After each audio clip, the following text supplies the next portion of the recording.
السلام عليكم ورحمة الله وبركاته.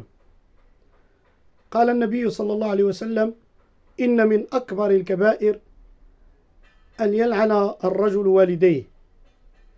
قالوا: يا رسول الله كيف ذلك؟ قال: يسب الرجل أبا الرجل فيسب الرجل أباه ويسب أمه. رواه البخاري. لا تكونوا سببا في سب والديكم أو لعن والديكم، وإنما كونوا سببا في استجلاب الرحمة لهم والمغفرة لهم والدعاء الصالح لهم بالبركة والمغفرة وطول العمر وحسن الخاتمة. خاص الناس يقولوا لكم الله يرحم الوالدين، ماشي يقولوا الله يلعن لي رباه ولا يلعن لي ولد ولا يلعن لي كذا. فسارعوا إلى هذا الخير، فكذلك هو من بر الوالدين والإحسان إليهم في الحياة والممات.